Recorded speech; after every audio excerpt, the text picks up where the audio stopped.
गीता मानव मात्र का धर्म शास्त्र है। महर्षि वेदव्यास।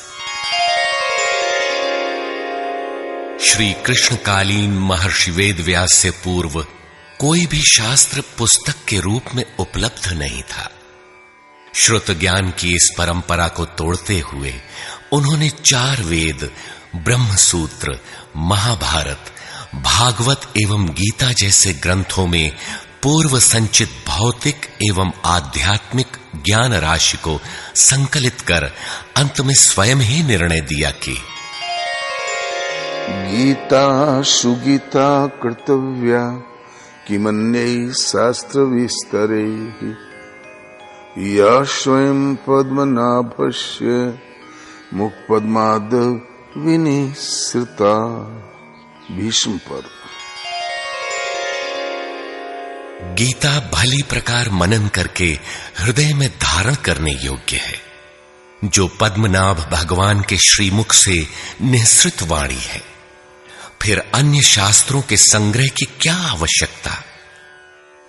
मानव सृष्टि के आदि में भगवान श्री कृष्ण के श्रीमुख से निःसृत अविनाशी योग अर्थात श्रीमद् भगवद गीता, जिसकी विस्तृत व्याख्या वेद और उपनिषद है, विस्मृति आ जाने पर उसी आदि शास्त्र को भगवान श्री कृष्ण ने अर्जुन के प्रति पुनः प्रकाशित किया, जिसकी यथावत व्याख्या यथार्थ गीता है।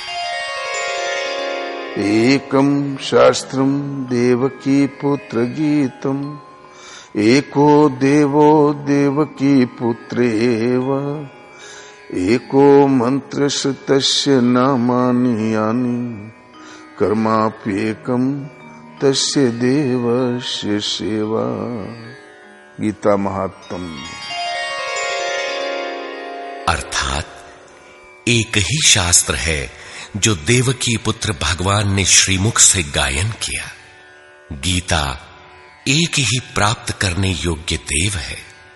उस गायन में जो सत्य बताया, आत्मा सिवाय आत्मा के कुछ भी शाश्वत नहीं है। उस गायन में उन महायोगेश्वर ने क्या जपने के लिए कहा। ओम। अर्जुन, ओम अक्षय परमात्मा का नाम है, उसका जप कर और ध्यान मेरा धर। एक ही कर्म है। गीता में वर्णित परम देव एक परमात्मा की सेवा। उन्हें श्रद्धा से अपने हृदय में धारण करे। अस्तु, आरंभ से ही गीता आपका शास्त्र रहा है। भगवान श्री कृष्ण के हजारों वर्ष पश्चात परवर्ती जिन महापुरुषों ने एक ईश्वर को सत्य बताया, गीता के ही पथ पर चलने वाले पथिक हैं, गीता के ही संदेशवाहक हैं। ईश्वर से ही लौकिक एवं पारलौकिक सुखों की कामना, ईश्वर से डरना, अन्य किसी को ईश्वर न मानना, यहां तक तो सभी महापुरुषों ने बताया। किंतु ईश्वरीय साधना, ईश्वर तक की दूरी तय करना, ये केवल गीता में ही सांगोपांग क्रमबद्ध सुरक्षित है। गीता से सुख शांति तो मिलती ही है, ये अक्षय अनामय पद भी देती है। देखिए श्रीमद् भगवद गीता की टीका, यथार्थ गीता।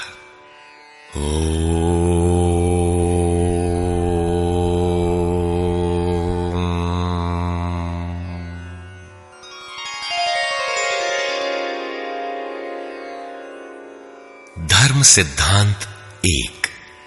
सभी प्रभु के पुत्र।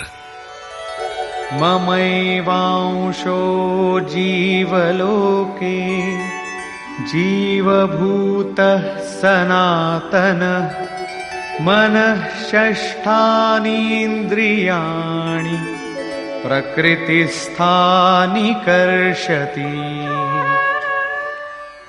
सभी मानव ईश्वर की संतान है, मेरे विशुद्ध अंश हैं। मानव तन की सार्थकता। किम पुनर्ब्राह्मणा पुण्या भक्ता राजर्षयस्तथा अनित्यमसुखं लोकम् इमं प्राप्य भजस्व माम्। सुख रहित क्षण भंगुर किंतु दुर्लभ मानव तन को पाकर मेरा भजन कर, अर्थात भजन का अधिकार मनुष्य शरीरधारी को है। मनुष्य की केवल दो जाति, द्वौ भूत सर्गौ लोकेस्मिन् दैव आसुर एव च।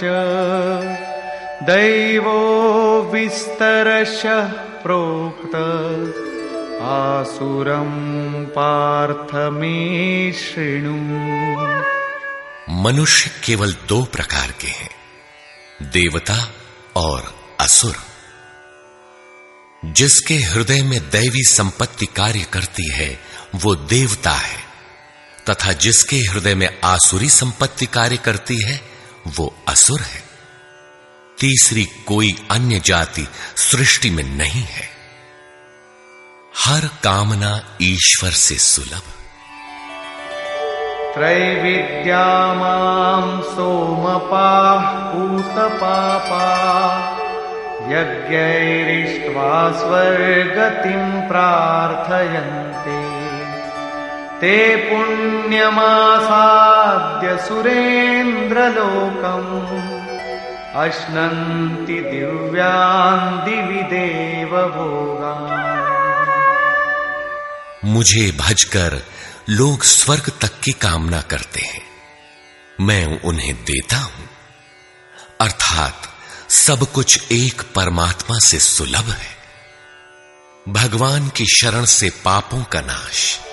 अपि चेदसि पापेभ्यः सर्वेभ्यः पापकृत्तमः सर्वं ज्ञानप्लवेनैव वृजिनं सन्तरिष्यसि। संपूर्ण पापियों से अधिक पाप करने वाला भी ज्ञान रूपी नौका द्वारा निस्संदेह पार हो जाएगा। ज्ञान अध्यात्मज्ञान नित्यत्वम् तत्त्वज्ञानार्थदर्शनम् एतज्ज्ञानमिति प्रोक्तम् अज्ञानं यदतोऽन्यथा। आत्मा के आधिपत्य में आचरण, तत्व के अर्थ रूप मुझ परमात्मा का प्रत्यक्ष दर्शन ज्ञान है, और इसके अतिरिक्त जो कुछ भी है अज्ञान है। अतः ईश्वर की प्रत्यक्ष जानकारी ही ज्ञान है। भजन का अधिकार सबको। अपि चेत् सुदुराचारो भजते मामनन्यभाक् साधुरेव समन्तव्यः सम्यग्व्यवसितो हि सः।